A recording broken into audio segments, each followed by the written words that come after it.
It's live. Hey, everybody. Welcome to Game Audio Hour podcast number 92. It's our weekly podcast. We discuss all things game audio, from creative ideas to the latest techniques, project experiences to audio secrets. Here's where you'll find in-depth coverage and opinions related to blah, blah, blah. I still have to say that every week, and it drives me crazy. Vince, how are you? I'm doing well. You ready to talk about blah, blah, blah? Oh. Wait, I don't hear anything. You're rubbing your iPad. We're going to have to get a different rating for the show. I still don't hear it. Oh, no? Oh, I should. Maybe it's a little too quiet. Let's do. There you go. Nice. I love playing with funky little SFX apps as well as physical modeling apps. And oh my god, this is a nice combo. I'll talk about it later. Yeah, is that what I think it is? It is what you think it is. Oh, and man. yeah, we can definitely talk about that later in the show. We definitely. Maybe, because I'm going to talk to Alex first. Alex, is Japan still there?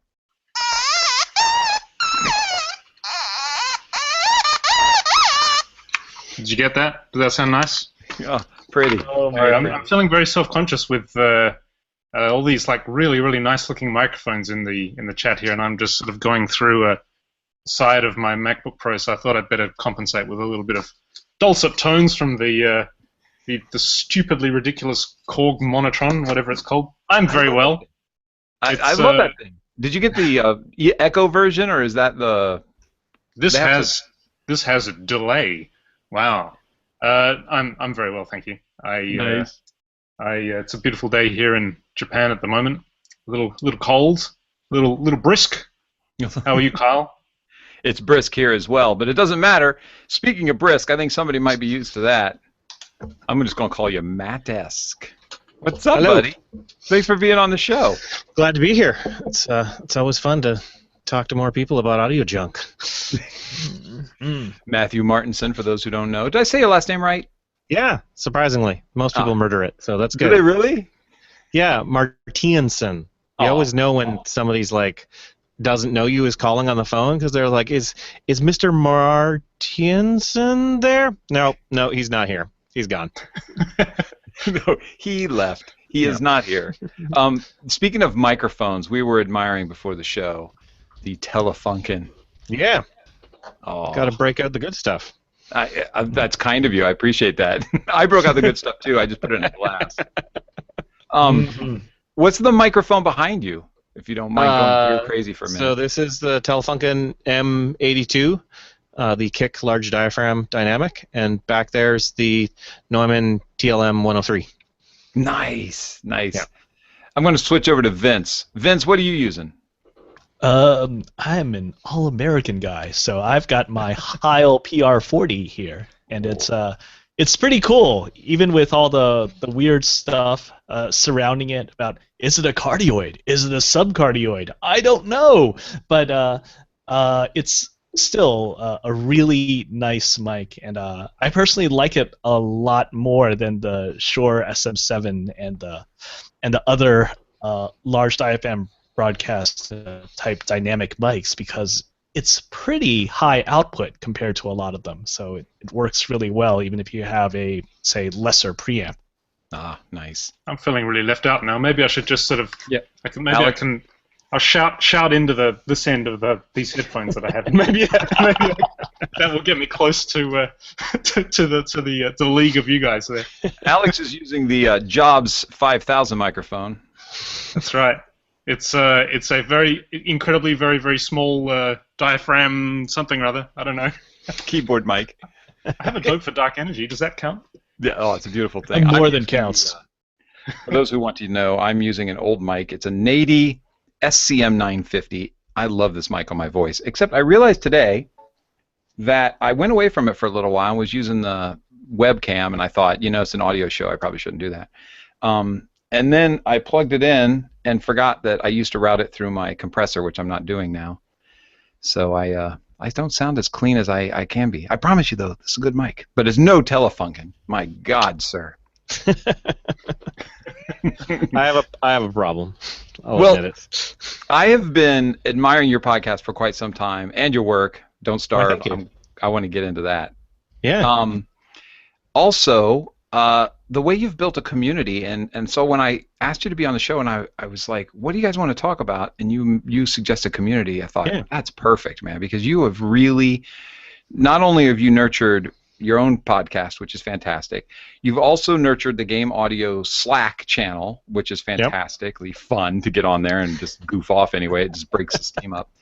And then you're also running your own mini convention. What's the name of it? There's no good name for it yet. There's a couple of things been floating around. What's the acronym? Well, it was briefly called the Vancouver, Seattle, Bellingham Mini Con Game Audio Mini Con. So this should or something. Oh man. We need Oh, we're gonna do it again, so we need a real name for it. Was it your first year this year? Yeah, it was the first time we ever did that. So I'm involved with the podcast. We just did put out our 24th episode. Me and Gord have been doing 2 years, which is awesome. It's been great.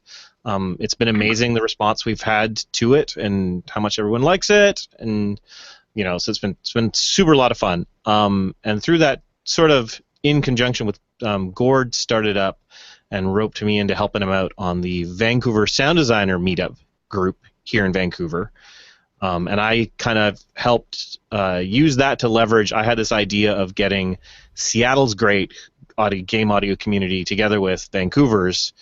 And I met John Bash, who is in Bellingham, and I was like, this is the perfect halfway point between the two of us. Oh. So I got him to sort of start poking us.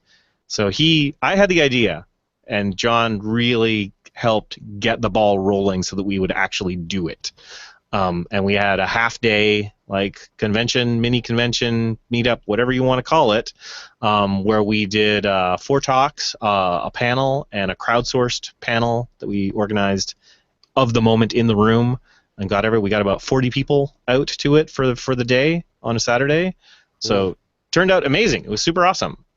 So yeah, I've been doing a lot to help build the community here, and as me and Gord say on our podcast all the time, if you don't have a community, you should get out there and do it, because basically there'd been a couple of attempts at getting meetup groups for game audio and sound designers here in Vancouver together, and it never really took off the ground. And Gord was just finally went, you know what, I want to see this. Nobody's doing it. I'm just going to do it. Yeah. And he made the meetup group, put it out there, and I started going to it right away, and then started being sort of a co-organizer of it when stuff got busy for him. So now we both, we're both involved, and there's another guy too from the post-production side that helped organize it. And it was just like, you know what, nobody's doing this, so somebody needs to do it. So we just stepped up and did it. That's all it takes. That's awesome. As a matter of fact, check out Beard Cats and Indie Game Audio for all the cool episodes, especially this last one, because you guys talked about it a little bit on your last episode. And congrats for 2 years, man. Yeah, we do once a month. This weekly is madness. No, it's I depend upon it to keep me sane. I love talking about it. I hear you. And you mentioned the Game Audio Slack team too. Yeah. That came about because I was on Twitter trying to have a conversation with 3 other people about what a good vocal mic is, and it was getting to be that so many people were in the conversation. It's like I got 40 characters to say anything, and how do you nuancedly say what a good vocal mic is and what a good preamp is in 40 characters? It was like, this is dumb. It's just not happening. So we use Slack here at work as our team communication, and I was like, well, it's free to sign up. It can just join up and then have somewhere to have a longer conversation that feels like the immediacy of Twitter to it. Because really, nobody's going to sign up for a forum these days. There's already lots of great Facebook groups and stuff. But some people don't want to do that. So I was looking for an alternative to those things that can add to the other conversations that's going on there. So it's turned out to be great. And I mean, my kind of view of it is it's like a virtual water cooler to come hang out at. And there's a lot of noise, but there's a lot of great conversation as well. So yeah, today we had a great conversation about who posted the doodle music.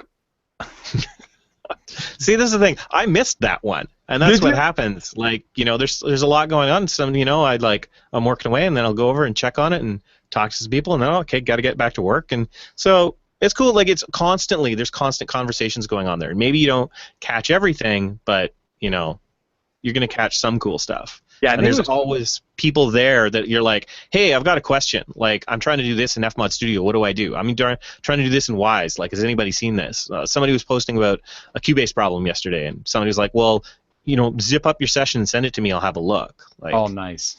Yeah. Nice.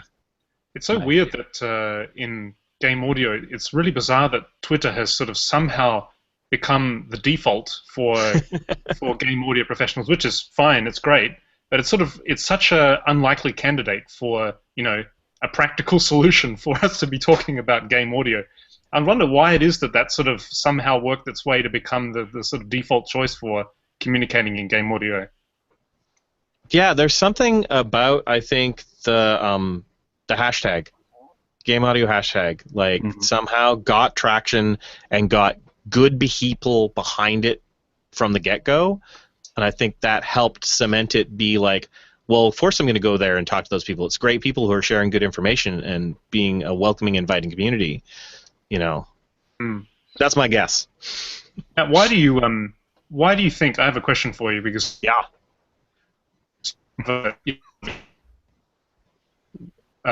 with developing game audio community. Can you hear me? Hello, Alex, you're breaking up. Have you got me? You're breaking up, Alex. Have you got me? Hello. You're here. Can you hear me now? Can you hear me I now? can hear you. I can hear you. All right. I can hear you. I think you're back. I have a question for you. Yes. Why do you think it is that game audio specifically has this tendency to want to band together to make communities? Because I look at my colleagues in programmers and of course 3D artists and 2D artists and UI artists and game designers and none of them seem to have the sense of community that the people in game audio have, which is one of the fantastic reasons that I love what I do. Is this, everybody feels like a comrade somehow. But why is it that game audio specifically? Why do you think that we all have this tendency to want to band together? I think there's a couple of reasons. I know that back when I started out, I was at EA way back in the day, and when I had a problem, I could go to the room next to me and talk to another guy about like, hey, I'm trying to do this, and bounce ideas off of somebody. Then I went freelance, and then I went indie, and I was for the longest time, even here at Clay, I was the only audio guy. We have like 30 people, and I'm the only one who does what I do. There's no one for me to bounce ideas off of. There's no one for me to talk to. So I went seeking other people to like get together with in some way. And I think there's a lot of people, I think the majority of us actually are freelancers and people who are the only people doing their thing, if they're lucky, at a studio. So we're out there wanting the same sort of like community that everybody else has at their studio. So we go searching to find those people other ways. And go to Twitter. Like if we can't meet in person, maybe we can virtually hang out. I think that's part of it. And I think the other part is, we're always the redheaded stepchild part of the games industry. So we have this like instant bonding thing of like, hey, do you always get forgotten about? Yeah, I always get forgotten about too. Hey, let's go have a beer. We're basically like bass players, aren't we? Yeah. Wait, easy. No, we're not that bad. Hey, come on, watch it there. Watch it there. It's, what do you call somebody who hangs out with game developers? Sound designer. Oh. Sorry, I stepped on your line, Matt. I'm good at that. It's funny because because I'm a bass player. If you didn't notice, and it's funny like most bands only really need one, except for a university project that my friend did, which was called Deep Bass 9, which had 9 bass players and a drummer. That did not work. Hold on, I need a minute. Deep Bass 9. I mean, I think I know more bands with more than one drummer than more than one bass player. Oh yeah, right. Wow. And it's funny that when you meet other bass players, you shake hands and you have a nod and you sort of start talking about amps and strings and all that kind of stuff. And it's funny we're so starved of that kind of interaction that I think you must be right because there's so many times with game audio when you're just sitting there looking at your rig in the office or whatever, and you're scratching your head thinking, well, this would be a lot easier if I could just sort of turn over and say to somebody, hey, what do you think about this? Or I want to do that. What do you have any ideas? Or, let's just go and make some crazy sounds together or something. But it's kind of Yeah. lonely, isn't it? Totally. And I'm always surprised. I talked about when we go down to GDC, I'm out talking to the other designers and artists and programmers around here. I'm like, oh, what are you going to do when you're there? Who are you going to hang out with? And they're like, well, I know a couple of people. I'm like, aren't you going to go hang out with, the other programmers or the artists? Or no, we don't really do that. I'm like, I'm going to go hang out with game audio people the whole time. I'm not going to see any of you people. I'm going to see the other game audio people. Yeah, I think we're really lucky that we are a very welcoming, inviting community. I think.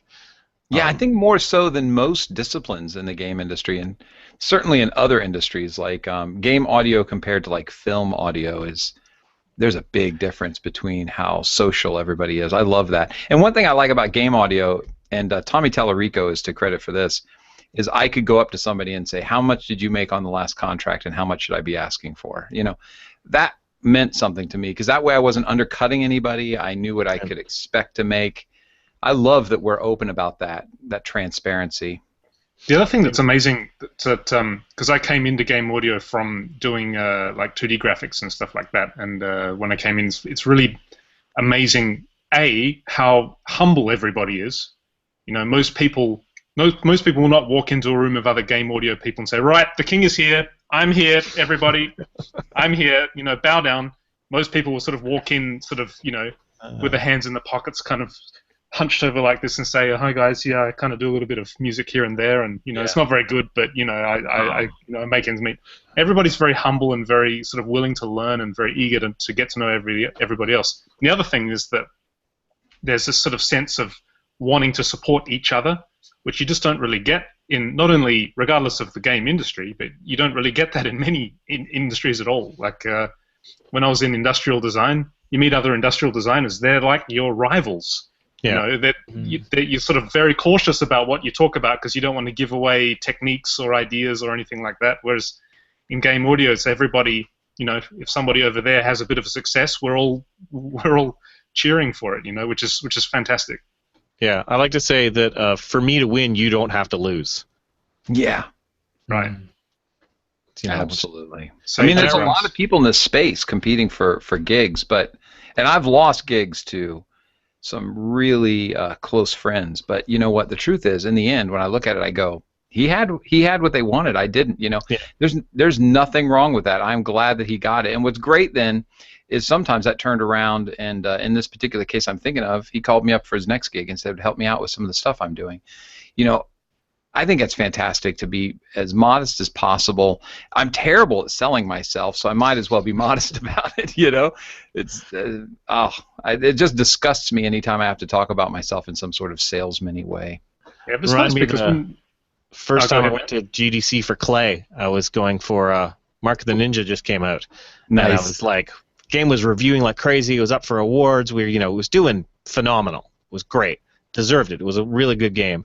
But I went to the audio boot camp lunch bit where you sit down on the table and introduce yourself to everybody and meet all the people doing presentations, and they're going around the table like, I'm a student and I did this and I'm working on these mobile titles and I'm a composer, and it gets to me and I'm like, I'm Matthew Marteinsson. I work for Clay Entertainment. We did Mark of the Ninja, and I'm feeling there's just crickets around the table. Just nothing. Nobody'd heard of it.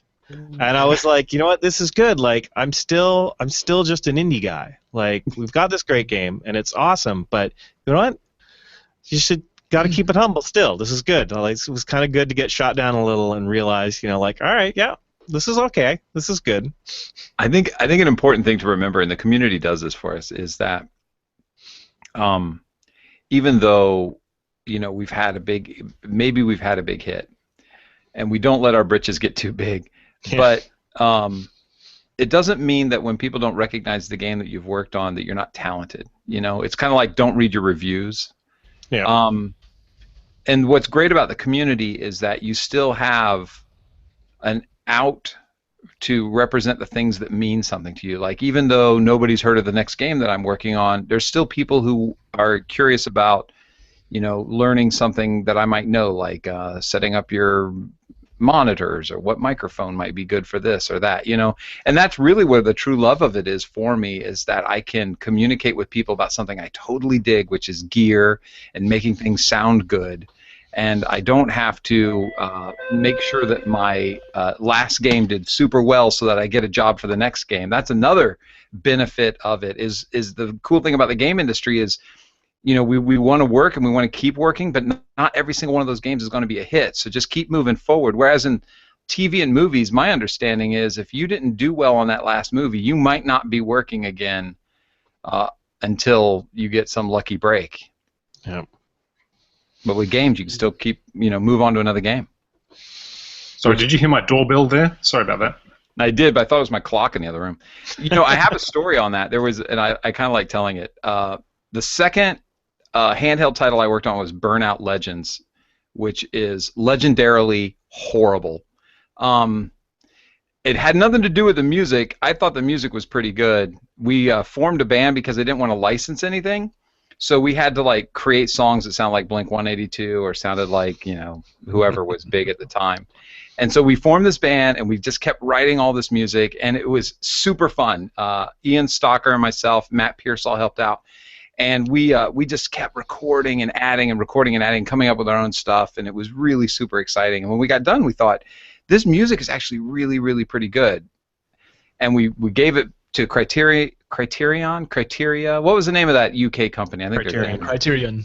Yeah, Criterion. Except I say that and I think of the movie collection, so I assume I'm saying it wrong. But anyway, so we gave it to Criterion, and they were like, this is great. They wrote us emails. They were like, we love this stuff. This is fantastic. And we were so excited. And then the game came out, and it was I don't normally read reviews, but I was so excited about what we had done that I was like, I'm going to read the reviews.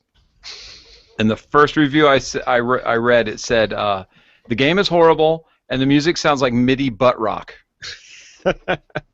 So I think Alex just fell off his chair. I was kind of hurt a little bit, maybe just a tiny bit, and but I decided on my business card the next year at GDC, if you flip it over, if you got those business cards from that year, it says fine purveyors, of MIDI butt rock. Figured I'd use it to my advantage. Well, they mentioned audio at least. That's so true. That's a small miracle in itself. So write bad audio and you'll get mentioned. Oh, that is a small miracle, isn't it? I mean, the company didn't want to license. I wanted to write the reviewer back and go, come on, man, they didn't want to license anything. It's a handheld game. Never mind. Don't let them get you down. Talk to your audio peeps. They'll keep you uplifted. Mm. So about the community. Yeah. So what's your next step? You've got the podcast going. Tell me so that I can do it too, because basically I'm kind of copying you. I haven't done a convention yet, but I think I'm going to do a barbecue next summer. That's good.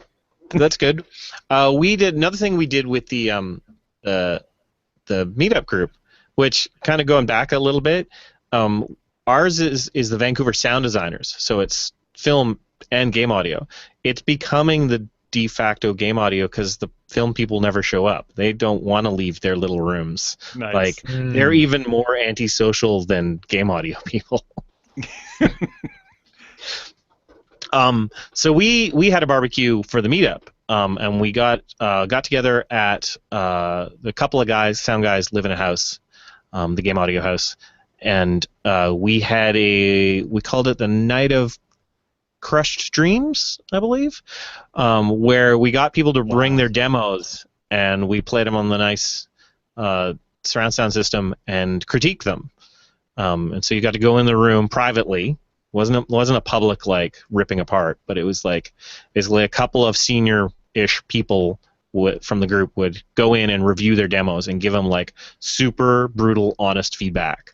And I was expecting to just spend the night just ripping things apart, and was amazingly, awesomely surprised just how good everybody's demos was that they brought in. That's wonderful. So it was really cool, and it was cool to hang out for the night and listen to some audio and see what kids coming out of school, what demos they were doing, and give them some advice of how they can tweak stuff to just be that little bit better, and what they can do going from there, stuff. So it's just the more ways you can get people together, I think, is great. Our little mini-con thing, we're thinking we're going to do it about every 6 months. Oh, great. And we have the Vancouver meetup, happens once a month, and we alternate between formal teaching kind of things, like talks, and then casual hangouts, because you don't want like to be bombarded with knowledge the whole time. Sometimes you just want to have drinks and bitch. Like that's fully worthwhile. You bring up an important point about bitching. My God, do we need to do that? I mean, especially independent, we end up with some crazy contract negotiations and some crazy demands. Don't feel bad, man. Get that off your chest, because it's better to get it off your chest to a game audio person who's been through it, might have some advice, than to blow your steam on the client. I was doing some film cleanup stuff and had some real problems with what the editor had sent me, like all the audio for the entire documentary, not just the 10 minutes I was doing, kind of thing. Just like blew up my hard drive. And I went, and my girlfriend was sitting in the bedroom reading, and I went into the bedroom and just started ranting to her and swearing my face off, and just spent 5 minutes just blowing my head up to her, and she's laughing because it's hilarious. And then I was like, all right, I'm done. I got that out of my system. Now I'll go write the email that I need to write to get this all cleared up. But like, I got that out, got into a headspace. All right, now I'm not going to go yell at the client, because I don't really need to yell at the client. Like, okay, that's done. All right, now I'll go form my email. Excuse me, I think you've sent me too much data. Excuse me, you owe me a hard drive. It has comploded. So that venting is totally like, you need to get that out, and it's way better to get that out to people who understand. When you go hang out with a bunch of sound people, and you're like, video editors, eh? And they're like, yeah. You don't need to see it anymore. Like, everybody knows. Well, that's so true. That is so true. I was going to ask you a question about, though, forming the communities that you formed. Do you worry about anybody kind of stepping on somebody else's gig? That is a concern I have a little bit. That I don't want a surly person to sneak in there, buddy up to somebody, talk about what's going on, and then go send an email behind somebody else's back. That would suck. So I'm kind of protective of the community, but in the same regard, I know that I have to be completely transparent to help the community. How do you deal with that?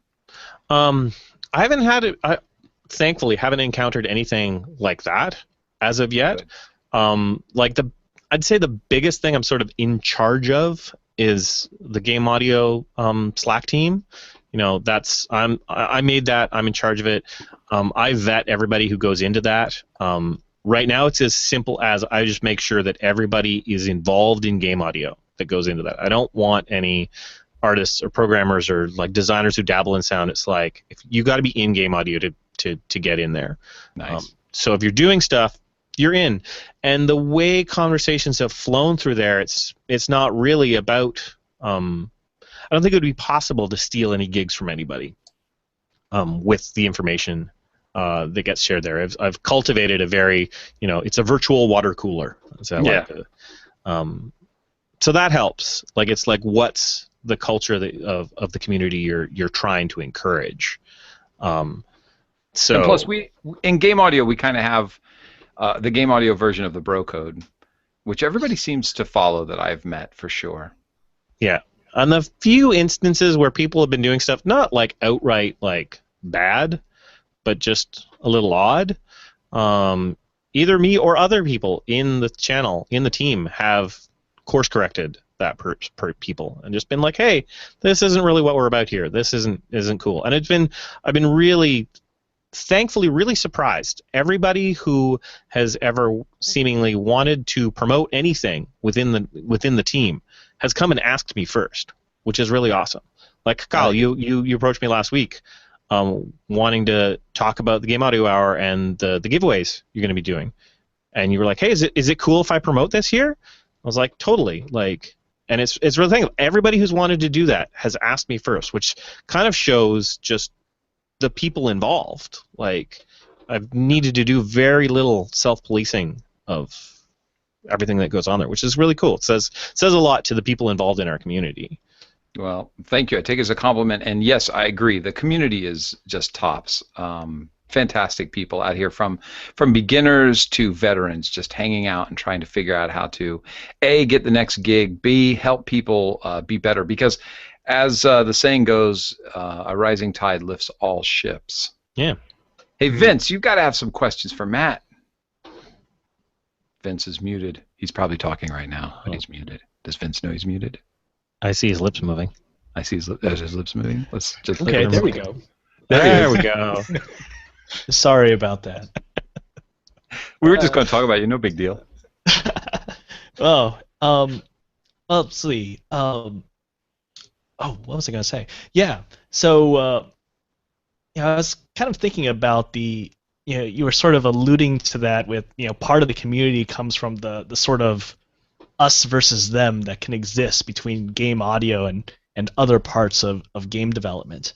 And I was actually kind of thinking about that in the context of, game development communities, whether it be smaller, game houses, development houses that have come up, game co-ops, and IGDA. There's IGDA, and IGDA, there really isn't an audio SIG anymore, even though there used to be, but there isn't. It's kind of interesting that it's the whole game audio has been really cool, and it's been really consistently moving forward, and we love seeing it move forward. But I sometimes wonder, how is that relationship between audio and game development really going to be concretely better? And I'm not sure if that actually has happened, looking at how relationship has been over the last few years. What do you think? I think it's better than possibly ever has been. It's not perfect. I still think there is a lot of game devs who, for lack of a better way to put it, look down upon audio, that don't understand what it can truly bring to their game, unfortunately. So we get kind of shortchanged. But I do think it is better than it has been. We've got here in Vancouver a group called Full Indie. It's a meetup group for independent game developers. And there's audio people actively involved in the running of that these days. They get together once a month and have 250 people show up for each meetup. So it's phenomenal to get all these indie developers together in one place. And I know there's meetup groups like that in other cities as well. I think I feel like a good connection to the rest of like the game teams I work with. And I think part of that comes from, I did a stint as QA at the beginning of my career. So we were there. It was like AAA QA. So we were the lowest of the low and looked down upon by everyone. And I think that gives me a sense of like, I understand. I really get it, what it's like to be that part of the totem pole. And so like I actively embrace like, get to know your QA people, they can do phenomenal amounts of work for you. And there's a certain amount of culture of game development that people don't get audio because of it. There's just the problem of talking about audio. Audio is ephemeral and it doesn't exist once it's gone. Versus a piece of art, you can go, that blue right there. I'm going to write that blue right there. I want you to change. You're like, okay, I understand exactly where that is and what that blue is. When you play a sound, you're like, change the that bit. Oh, okay, it's gone. Okay, play it again. That bit. Okay, and then you make it more purple, and you're like, I don't know what to do with that. And then I've noticed throughout the many years that I've been doing this, there's a culture of game devs who don't listen to the game, and they're used to, because of the way they develop games, used to playing their games without sound. So I think it is an unconscious thing that they don't think about the sound. They're coding away, they're listening to music while they work, and they fire up the build, and they check something, and they close it, and they never switch over to the game music. And that's because we're in this cube farms of everybody in open, where if you did play the game on your console on the TV, you'd annoy everyone. So they don't. So there's a bunch of little things that build up to being, audio a little bit forgotten about at times. But it's all we can do is work at it, keep actively talking to the devs, putting ourselves in their face. Here at Clay, I don't have a booth, a room. I sit at a desk with everybody else, along with our other 2 sound designers as well. So we're constantly there. We're not in a room off being forgotten about.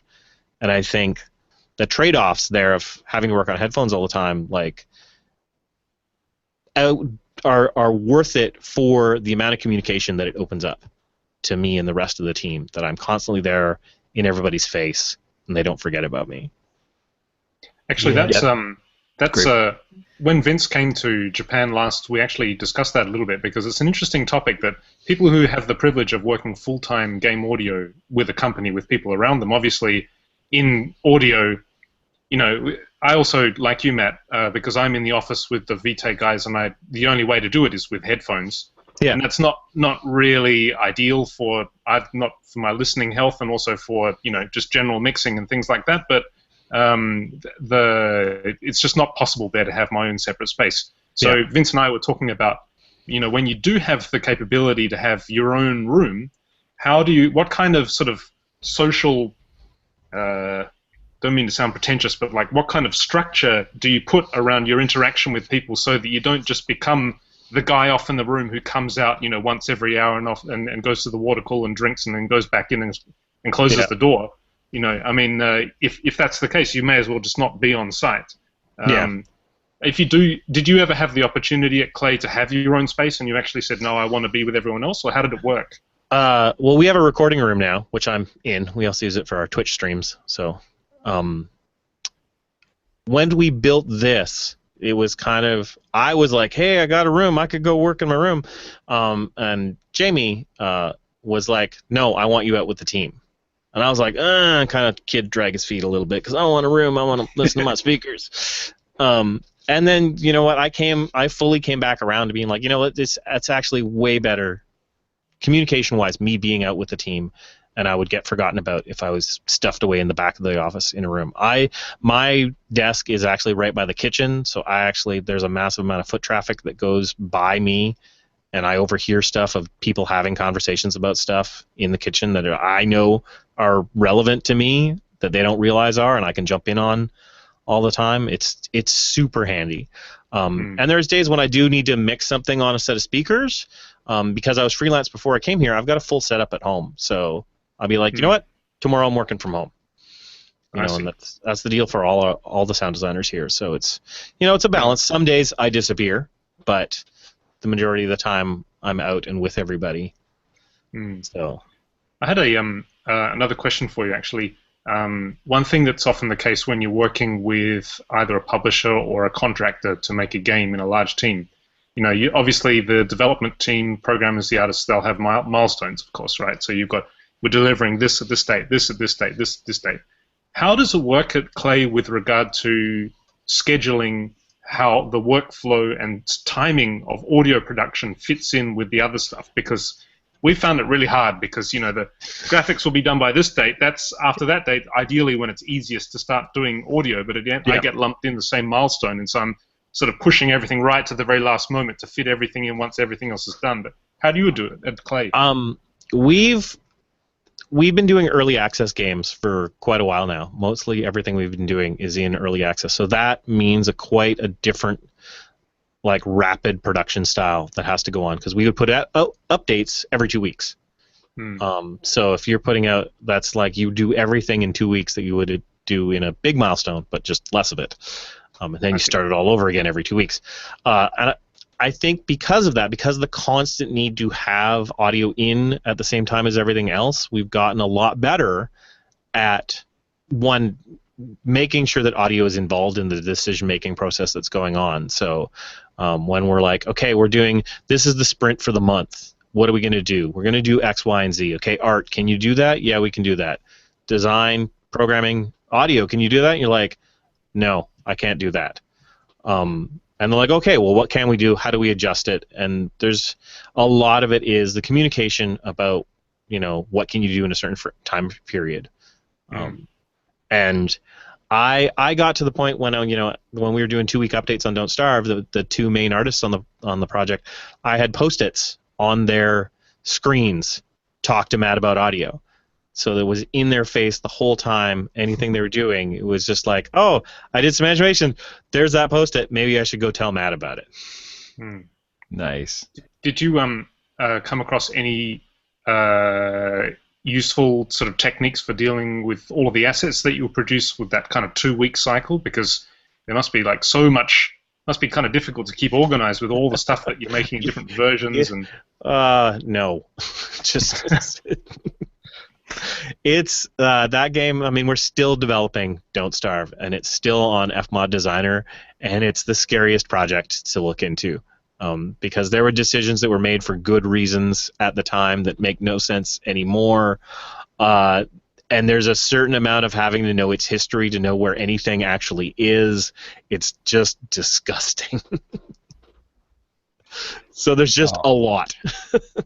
I loved it. I played it at the indie game convention. What's that called? Help me out.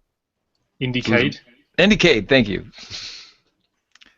Good job, Kyle. Well, way to promote Indiecade. Sorry about that, Indiecade. Just slipped my mind.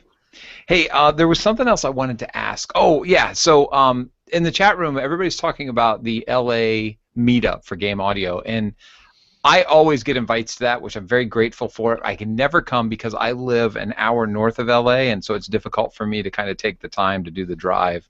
An hour. An hour. Dude, Kyle. I live an hour north, but traffic makes that like a 3-hour drive if I hit that at the wrong time. So, Kyle, there's the Seattle Game Audio Meetup. It's once a month on a Thursday. It's 2.5-hour drive with possibly an hour border wait. I do it there and back every time. You're making me look bad. Stop that. I go to Vitae. You know, it takes me an hour and a half, so 3 hours a day in Japanese commuter trains to get there and back. You have a bullet train. That's no fair. I don't have a bullet train. So I wanted to apologize publicly to Chase, who's always trying to set those up. Chase, keep doing it, man. This is what's going on in the chat room, is that we need those to happen. LA is so huge, and Vince made this comment, that it's hard to find that one centralized place where you can get the most people to go. They used to happen in Santa Monica. Vince, did you ever make the Santa Monica trip? I did not. No. Yeah. Me either, man. And it's not that I don't want to go. I totally want to go. I wonder what day would be. Anyway, Chase, I want to help you out because I saw this in the chat. There's a website called When Is Good. You might want to present that to the group of game audio people that you have, like on Facebook or something, and see what would be a good time. Whenisgood.net, and see what people could enter, and just take the majority rules and maybe find a time in a centralized location, because Santa Monica is great for me. I've got no complaints, right? Because I literally get on the 1, cut over on the 101. I'm in Malibu in 15 minutes, and then it's Santa Monica after that, after saying that I can't make it because it's too far away. I can now expose that it's actually not that far away, and I'm just lazy. But ignore that part of the conversation, because traffic does suck here near LA. But try out When Is Good. Keep up the good work and keep trying, because it's very important. I would say that's my sort of biggest advice to anyone who's setting up a game audio meetup anywhere, is keep at it. You know, consistency, keep it at generally the same roughly time, and just keep at it, and eventually, you know, it'll catch on. People need something to be thrown in their face a lot of sometimes. And if you're like, you know what, it's every third week. It's one of the days in the third week of the month, every month. You know, then it gets into people's heads like, oh, right, there's that. Isn't something supposed to happen this week? Oh, right, there's the game audio meetup. You know, go check, see which day it's on. Did you find a particular day worked better for you and your crowd, or was it just you chose a day and everybody just showed up? We bounced around a couple of days. It was mostly what was good for venues. You know, we were going one place and it was good, and then they were like, hey, we're having a band this night, and we're like, that's horrible, we got to move nights. So we've kind of shifted around for those reasons, and a lot of times we will meet casually in sports bars. So it's like, what night is there not a game on? Because then sports bars are slow. Yeah. Is there any particular topics that you plan beforehand to kind of like get the community up and rolling, or do you just kind of let everybody wing it? Casual talks, when we started out, the casual ones, we had themes, sort of like, we're going to talk about implementation this time, or whatever, or, you know, field recording. So we did present that initially. Now, since we've kind of split it to formal talks 1 month and casual hangout, now the casual hangouts don't need any priming. to get started. But it definitely helped out in the beginning because it was like, you know what, come out this month because we're all going to talk about X, and yeah, it totally helped get things rolling, I think. Nice. Do you ever take guests to those? Do you invite somebody like a luminary to kind of show up and talk to people about what's going on, whether it's in game audio or TV or movies? Those are more like the formal educational talks. Okay. We leave it to that. The casual, we want to stay. It's just let's have drinks and shoot the breeze.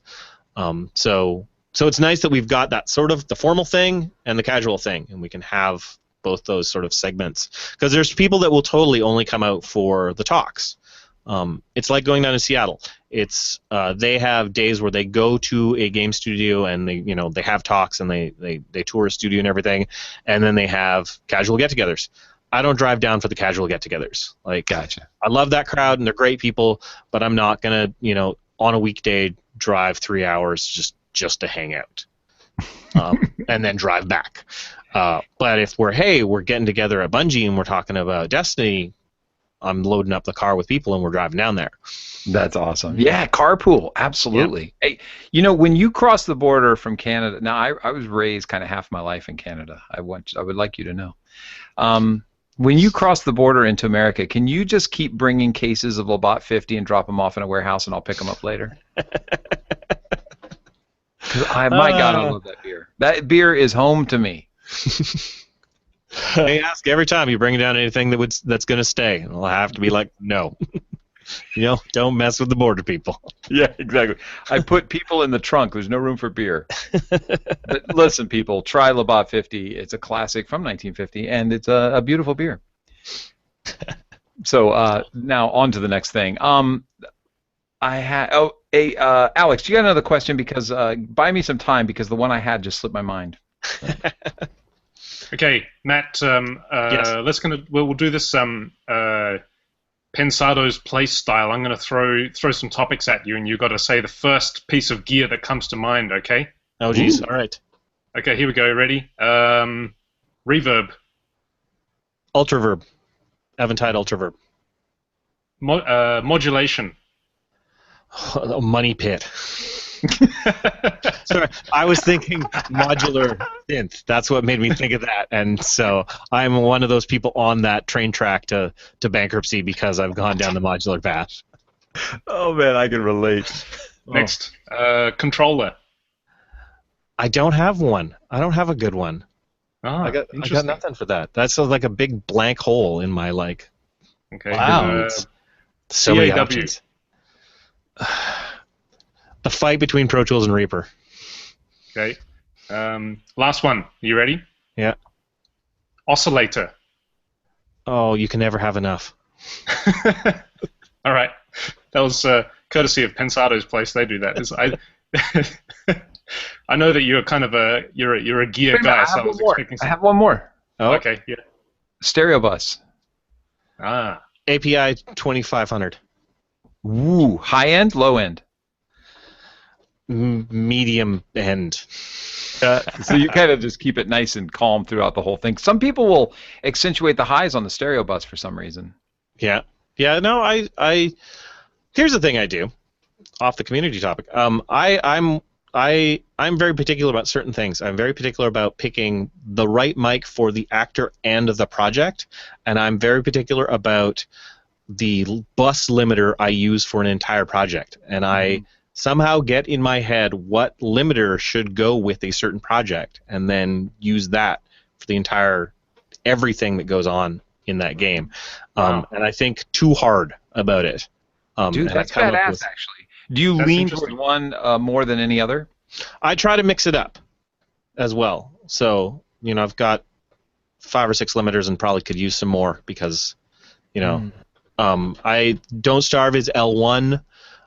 Invisible Ink is the ML4000 from MacDSP. I'm currently playing around with one of our unannounced games using the Focusrite Red 3 compressor as a limiter on the 2-track of everything. So I like to mix it up and keep it different, and I think that helps sort of conceptually glue the sound of a project together. This Wow, this that's one interesting. thing that's a uniformity to it all. I do that as well, except not with limiters. I do that with synths. So with the project that we're working on at the Backrooms PlayStation VR game, the almost, I think 99% of the sounds from the game come from one synthesizer. Nice. Yeah, I also like well, to for HUD stuff. I like a really uniform HUD sound. So at the beginning of the project, I make a bucket of all my HUD source, be it through recordings, through synthesizers, and put it all in one spot. And then it's like, all right, all the HUD sounds have to come from this source. Oh, that's That interesting. way, they helps bring them all together. Wow. Cool. So. I'm muted. Dang it! I'm muted. I'm trying to say things. I'm saying amazing things, but I was muted, so it's lost. I wanted to ask you about on this topic of. Oh yeah, here it is. So okay, you've got some amazing microphones behind you. This is off the community topic, but I want to help people get good gear. There's a microphone that I fell in love with at NAMM. I'm going to tell you right now, made by a company called Aston Mics, ASTON, handmade out of England, and their most expensive mic is like $399, which blew me away. I was in there listening to it. Amazing microphone. Check out what they're doing, Aston Mics. How do you get budgets for a good Neumann mic or a Telefunken like you're using there? Is it something that you write into the contract? Well, I'm full-time here, so there's thankfully no contracts I have to deal with. Oh, good point. In that regard. The Telefunken is mine. I bought that, and that's because I have a problem. I'm just a gear guy, so there's nothing wrong with that. I have more plugins than God. The Telefunken came about because I was talking to my boss, and I was like, I want, there's audio gear is expensive. There's you can basically just keep getting stuff. And he said, you know what? When you ship a product, you can get a piece of gear. So we shipped Invisible Ink. We bought a Neumann. Nice.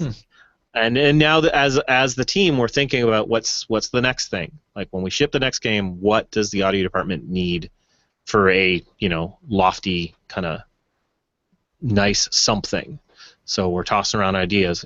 Should we get a nice shotgun? Should we get maybe we'll get an analog synth that the composer can also share in, or just tossing around ideas of what's the next piece of gear that's going to help. So that's where we're at. Like I've got kind of the bases covered, and I've got a lot of gear at home that I use.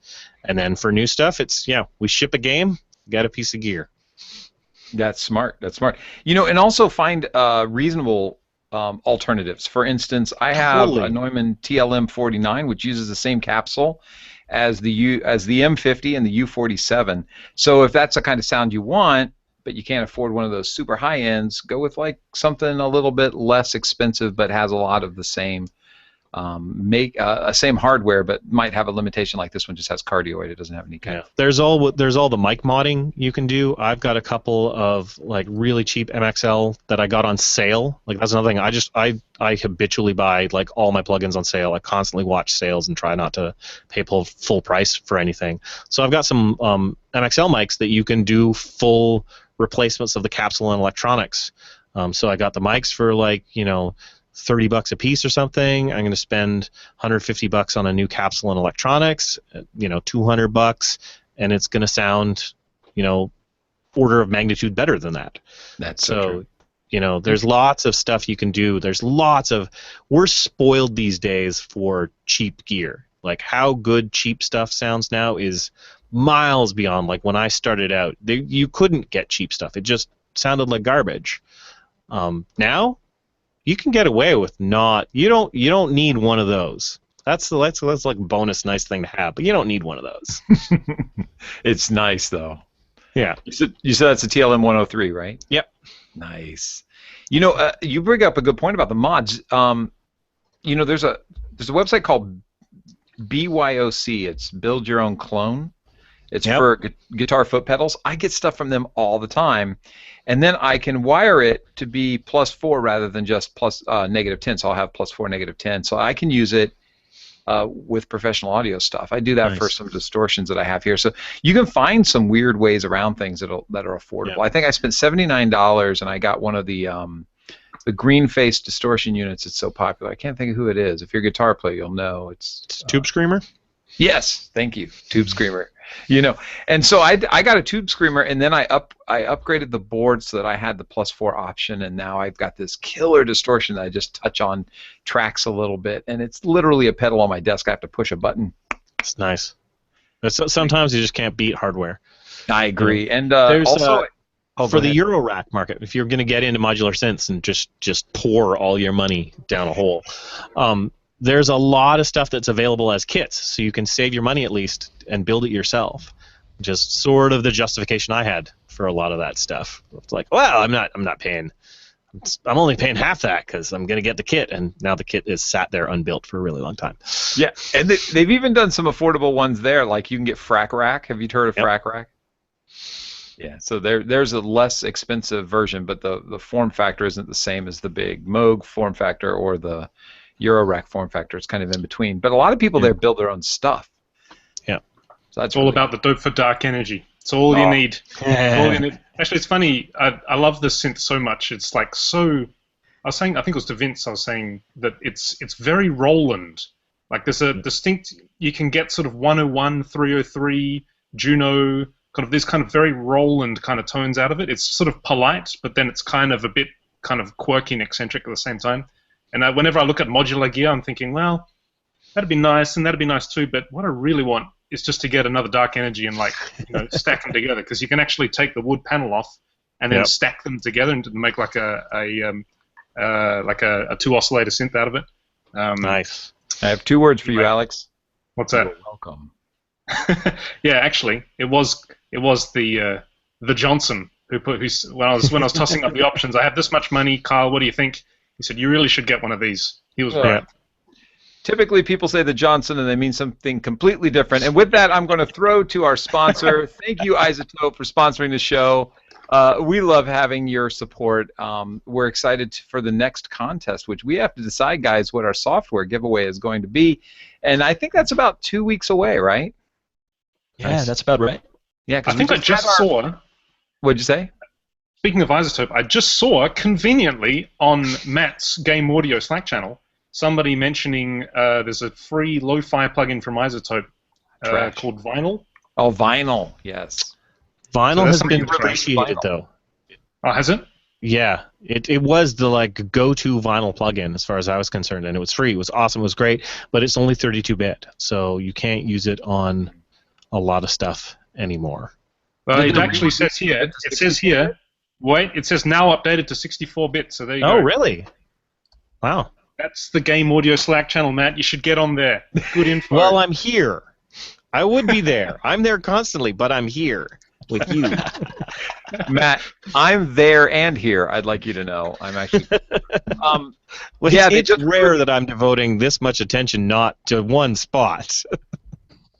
That's true. That's a hard thing for game audio people. Like, we are schizophrenic. What am I missing? Let me check Twitter while I'm here. Yeah. And I'm watching the chat. So you're talking to me, and my eyes are all up in the ceiling. Like, I'm not ignoring you. I promise. I'm just checking the chat to make sure we didn't miss anything. And I did. I miss it every show. So, hey, iZotope, yes, thanks for the re-release of Vinyl. I've used Vinyl for years. I love their preset that's called Victrola or 1800s or something. It's awesome. And thank you for making that 64-bit. Thank you for supporting the show. Matt, thanks for being on the show. Thanks for having me. It was fun. It's great information about building a community. Would you come down for my barbecue? Will you travel all the way down from from Canada for the barbecue? I might not make that one. I'll give you. I'm not saying no. Is that a polite no? I think it's a polite. That's a Canadian no. Yeah. Hard pass on that, Kyle. Hard pass. I told Alex to come to when we went to NAMM, but he didn't swim in time. He didn't start swimming in time. Yeah, I got halfway, but it kind of got a little wet. So, screw this. I'm going home. Have a shower. Did you make midway? See what I did there? With speaking of midway, GDC is kind of a midway point between here in SoCal and there in Canada. That is. I'm going to be there. That's for sure. Yeah, excellent. I wouldn't miss that one. You know, we sat beside each other last year, but I didn't put the face with the name. Right at the, we went to the Damien's Game Audio podcast. I can't remember the name of that coffee place to save my life. Spyglass, Sightglass. Yes. Sight glass. So yeah, we that were place sitting gets beside crazy. each other. What did you say? That place gets crazy. Yeah, we tried to do our show there. we even arranged it. We said, "Come here, everybody." It was so loud and the tables were filled. We had to move it. All right. Well, with that, everybody, please follow Beards, Cats, and Indie Game Audio. Also, follow. Hey, Matt, what is the name of the website where they can subscribe rather simply to your podcast? indiegameaudio.podbean.com, I think. indiegameaudio.podbean. I definitely know if you search it on Podbean, you'll find it, and that's a great suggestion you gave me. That's very helpful. Thank you. If you search for Beards, Cats, and Indie Game Audio, we're the only one. So I will say that we've got. It's beautiful. It's beautiful. And also, send Matt your credentials if you want to join the Game Audio Slack. I think it's gameaudio.slack.com. Yeah.